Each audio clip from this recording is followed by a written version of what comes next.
마켓 무버입니다. 이번 주에는 한국은행 금융통화위원회가 기준금리를 연 3%에서 2.75%로 0.25%포인트 인하했죠.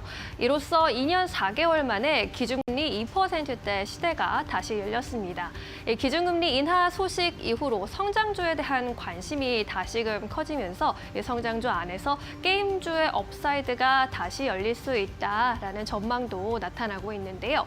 게임주 안에서 특히 위메이드 같은 경우에는 레전드 오브 이미르라는 신작 MMORPG를 내놨는데 구글 매출 1위를 달성하면서 이목을 끌고 있는 상황입니다.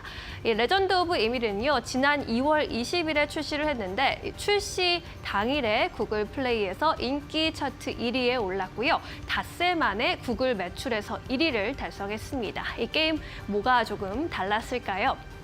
일단 북유럽 신화를 기반으로 하는 세계관을 가지고 있는 MMORPG인데요. 블록체인 기술을 접목을 했습니다. 그리고 수동의 조작 비중이 높았다라는 점이 특징적이었습니다. 그동안의 획일화된 MMORPG에서 좀 탈피해서 희망을 보여줬다라는 평가를 좀 받았고요.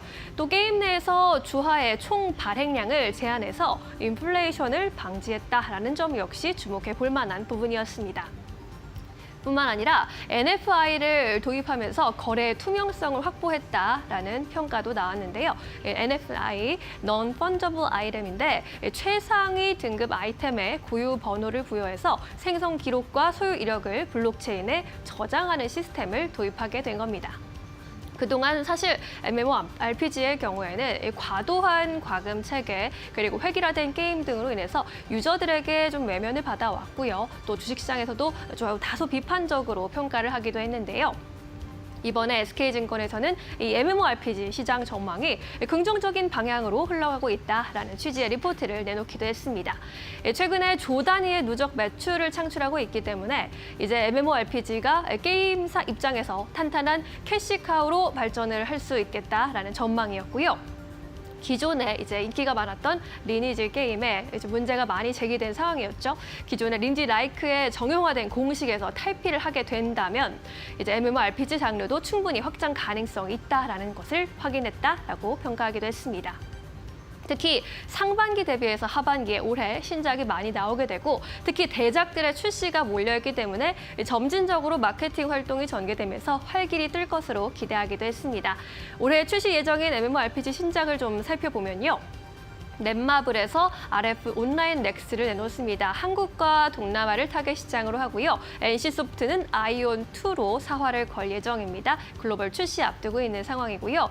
크로노 오디세이 카카오게임즈에서 내놓을 예정이고 카카오게임즈는 또 프로젝트 Q라는 게임도 준비를 하고 있습니다. 그리고 컴투스의 경우에 더 스타라이트 글로벌 출시를 목표로 하고 있고요. 아키텍트는 하이브에서 준비하고 있습니다. 한국과 북미를 타겟 시장으로 하고 있는 상황입니다. 게임 업종에서 이러한 차별화가 가져다줄 희망에 좀 주목해보는 것도 하나의 포인트가 될 수 있겠는데요. 모바일 게임 시장의 확장성 끌어낼 수 있을지 주목해보셔도 좋을 것 같습니다. 마켓무버 함께 하셨습니다. 네, 이어서 오늘 시장에서 핫한 이슈와 종목 함께 이야기 나눠보도록 하겠습니다. 오늘도 함께 해보도록 하겠습니다. 지심포의 박근호 이사 오셨습니다. 안녕하십니까? 네, 이사님, 오늘 시장이 너무 안 좋네요. 네, 너무 안 좋네요. 오늘 시장이 좀 급락이 나와서 약간 아쉽긴 합니다만은 그래도 시장 이야기는 해봐야겠죠? 오늘은 어떤 이야기를 나눠보면 좋을까요? 지금 바로 주제 공개해보도록 하겠습니다. 엔비디아 급락 여파로 오늘 한국 증시 반도체가 전반적으로 좀 떨어지고 있습니다. 특히나 대장주죠. SK하이닉스가 현재 구간에서도 4.7% 넘게 급락세 18만 9,700원대에서 거래가 되고 있고 오늘 장중한 때는 이보다 조금 더 낮은 18만 8,700원대까지 떨어지기도 했습니다. SK하이닉스가 워낙 낙관이 좀 짙었던 기업이기 때문에 더 좀 충격을 받으신 투자자분들이 많을 것 같은데요. 투자 전략 어떻게 보십니까, 이사님?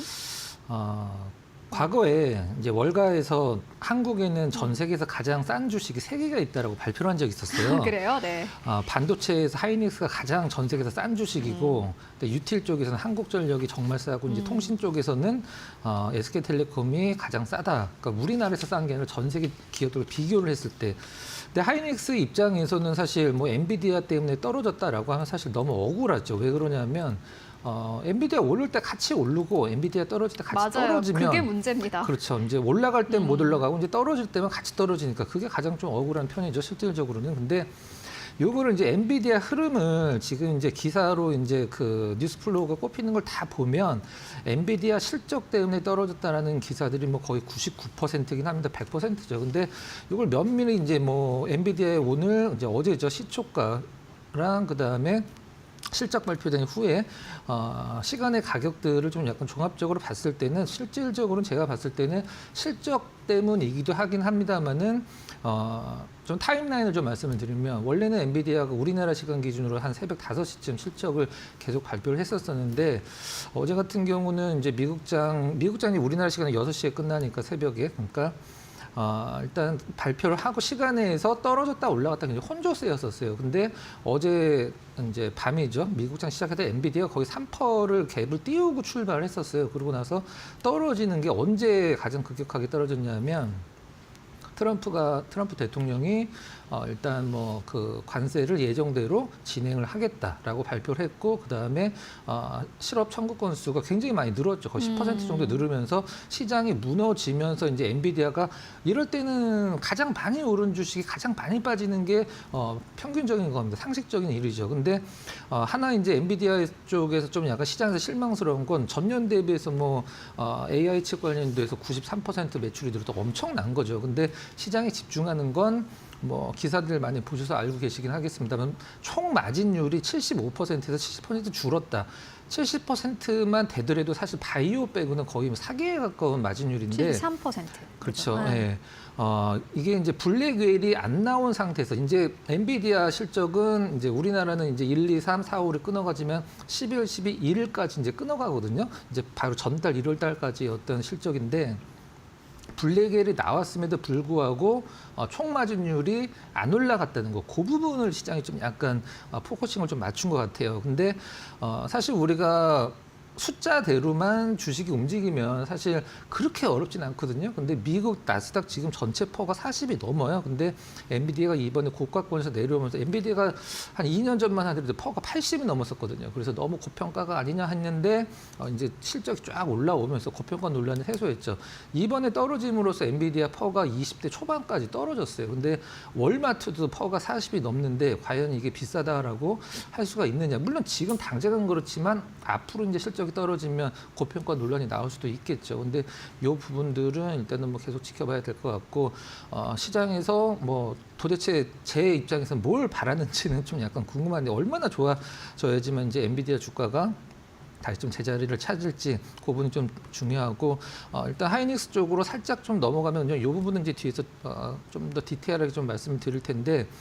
앞서서 이제 말씀드렸듯이 이제 지금 뭐 약간 그 증시 속담이 좀 있죠. 약간 역기로 세서 말씀을 드리면 증시 속담 똑같은 걸 두고 두 가지로 표현을 하는 게 있어요. 이제 떨어지는 칼날을 잡지 마라. 그 다음에 뭐 공포에 사서 희망에 팔아라. 지금 과연 하이닉스가 공포인지 아니면 떨어지는 칼날일지는 뭐 투자자분들이 뭐 판단을 하시긴 하겠습니다만 저는 떨어지는 칼날도 아니고 사실 공포도 아니라고 생각을 하거든요. 왜 그러냐 하면은 하이닉스 주주분들 본인한테 직접 한번 질문을 해보시면 과연 무엇이 걱정인가? 이 정도 이제 규모를 갖고 있는 종목군들은 실적 아니겠어요? 근데 하이닉스 실적을 걱정할 필요는 없겠죠. 다만 미국 쪽의 영향을 좀 많이 받아서 센티멘탈적인 하락은 저는 크게 걱정할 필요 없다라고 생각을 하고 있고요. 그럼 어떻게 해야 되냐?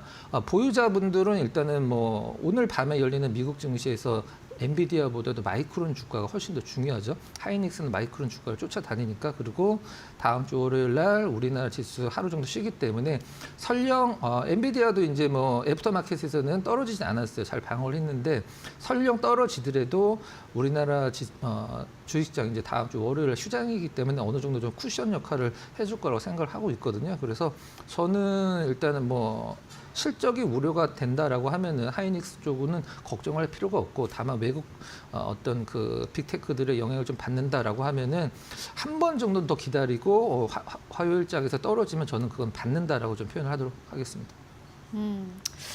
SK 하이닉스가 오늘 4.7% 18만 9,800원대까지 떨어지면서 현재 시장 거의 마지막 준비하고 있는 그러한 과정인데요. 엔비디아 실적을 두고는 많은 이야기를 하고 있습니다. HSBC의 애널리스트가 내놓은 의견을 좀 정리를 해드리자면은 실적과 전망은 시장 기대에 대체로 부합했지만 더 큰 실적 향상과 예상 상향을 이끌어내기에는 충분히 낙관적이지 않았다. 요 한 줄이 결국에는 오늘 SK 하이닉스 주가를 나타내주는 것 같습니다. 실적 괜찮았는데 투자자들이 더 기대하기에는 조금 부족했다. 이렇게 보여집니다. 다만 SK 하이닉스의 주가 상승폭이 사실 엔비디아만큼 뛰어나진 않았습니다. 그런 측면에서 생각해 봤을 때 센티멘탈적인 측면, 심리적인 측면이 약간 무너지긴 했지만은 펀더멘탈적인 측면, 숫자적인 측면은 여전히 견고하다라는 것을 확인하실 수 있습니다. SK 하이닉스가 다음 주 시장에서 박근호 이사님 말처럼 반등할 수 있을지, 지금이 기회가 될지 체크해 보시면 좋을 것 같습니다.